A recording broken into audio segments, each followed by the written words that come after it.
Price Lord. கர்த்தருடைய பரிசுத்த நாமத்துக்கு மகிமை உண்டாவதாக. இந்த வியாழக்கிழமை காலையிலே உங்கள் யாவரையும் சந்திப்பதில் மிகுந்த சந்தோஷம். இந்த நாளுடைய ஆசீர்வாதத்துக்காக ஒரு வேத பகுதி வாசிப்போம். அது நீதிமொழியில் 20ஆம் அதிகாரம் 7ஆம் வசனம். நீதிமான் தன் உத்தமத்திலே நடக்கிறான், அவனுக்கு பிறகு அவன் பிள்ளைகளும் பாக்கியவான்களாயிருப்பார்கள். நீதிமான் தன் உத்தமத்திலே நடக்கிறான். பணத்திலே, பொருளிலே, பொண்ணிலே, பெண்கள் விஷயத்திலே, எல்லா நிலைகளிலும் உத்தமனாய் நடக்கிறான் நீதிமான்.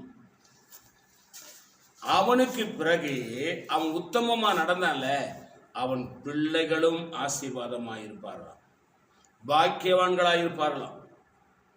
ஆனா ஒரு தகப்பனும் தாயும் பேசக்கூடாததை பேசி, செய்யக்கூடாததை செய்து, அநியாயங்களையும் அக்கரங்களையும் செய்து, நீதிகேடாய் சம்பாதித்து, உலக வழியில் நடந்து, மனுஷனை பிரியப்படுத்தி, மனுஷனுக்கு பிரியமா நடந்து, கர்த்தரையும் நாமத்தையும் அவருடைய சபையும் ஒருவன் உதாசீனப்படுத்துவானால் அவனுக்கு பிறகு அவன் பிள்ளைகள் இந்த பூமியிலே படாத அவஸ்தைப்படுவார்கள்.